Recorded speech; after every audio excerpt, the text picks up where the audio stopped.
Welcome to the Be Progressive Show. I am Brandon Neal, and on this eve of what's going to be a snow-ocalypse, I found a clip that normally most people on the left, we don't watch these people. We don't watch these kind of grifters. They're so dumb that we can't handle it. But every now and then, I like to highlight a few of these grifters, and I want to let everyone know and that this is the Republican Party. These are the mainstream Republicans. I want people to understand that. So we're going to watch this here real quick, and I'll stop and make some comments, but get ready for a load of bullshit. Question. Does fight and insurrection, does that mean the same thing? No, it do not. Well, apparently the Democrats feel that the meaning of the word fight is like inciting insurrection.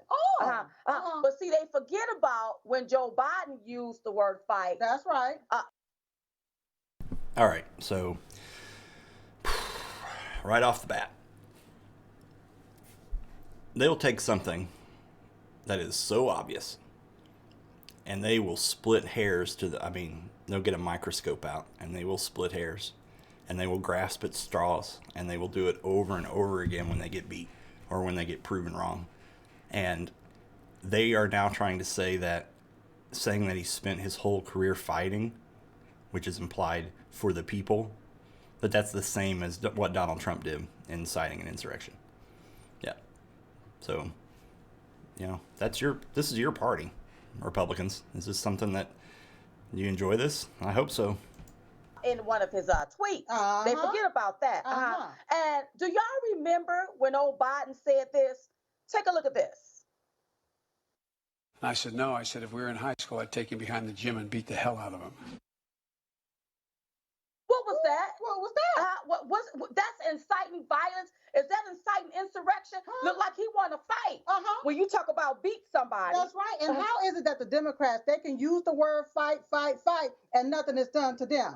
Even down to Kamala Harris on I'll explain to you how Democrats can use that word, because they're not fucking idiots like you. And most people aren't. And so they can tell the difference. But the problem is here, your side, your party, incited that insurrection. Your president. Very, very plainly out in the open. And you know that. But you've made your living, being the bootlickers of the Republican Party and being grifters. And so you have to always take the anti-Democrat stance regardless. That the Democrat could be like Jesus Christ himself and they would be out there telling you that it's the Antichrist or whatever. It doesn't matter. So you've always got to, I understand that. That's how politics works. It's no surprise. Both sides do that. I get it. But when you have to oppose somebody like this, then you need to come up with better arguments other than trying to say that the words fight and insurrection are the same thing, which is not really even the argument that the Democrats brought in that context. Saying, and it's the actions, the weeks leading up, it's after the election, claiming false claims, whipping the base up, getting the base riled up so much that they're going to come to the Capitol building, bust in, take a shit on the floor, smear it on the walls, try and capture Mike Pence to murder him, try and capture Pelosi and other people. You whipped your base up in a frenzy so much that they have done that. Now, did Donald Trump come out and say publicly, all of you go now and do all these things? Of course not. That's never going to happen. But look at his actions. Look what was said on the day. We're all going to go to the Capitol building when I'm done.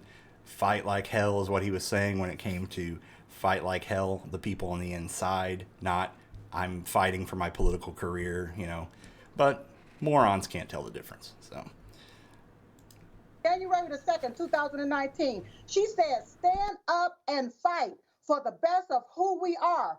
I'm prepared to fight, and I know how to fight. She said fight 3 times. Do we need to go back and impeach her 3 times? I don't know. For inciting insurrection? What? Not only that.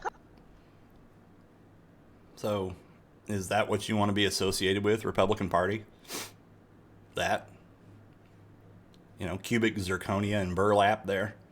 You want to be associated with those people, they represent you? So I guess after you chose to acquit Donald Trump the other day, in the impeachment, then you've just, admitted to the world that you are diamond and silk. You are Charlie Kirk. You are Veritas Project. You are QAnon. You are Alex Jones. That is the Republican Party. They are the base, you know. So let's listen real quick. Now that we've been talking about what Trump said, All let's of us listen to here this. today do not want to see our election victory stolen by emboldened radical left Democrats, which is what they're doing, and stolen by the fake news media. That's what they've done and what they're doing. So you hear what's going on here. They've stolen from you. These people have taken from you. These people are your enemies. We'll never give up. We will never concede. It doesn't happen. He lost an election with 0 voter fraud. Tried it 60 times in the court, 60 plus times in the courts, and lost every single time. Supreme Court, with justices he appointed, turned it down. His own Justice Department said there was no evidence of voter fraud. But yet you want to come, that was all before he had this speech. So you want to come back out here now and say that we're never going to concede? These people are your enemies. You should need to fight. You need to take back what's yours. These are all inciting. These are all inciting this crowd. You don't concede when there's theft involved. Our country has had enough. We will not take it anymore. And that's what this is all about. I mean, what else does he have to say? It's pretty plain.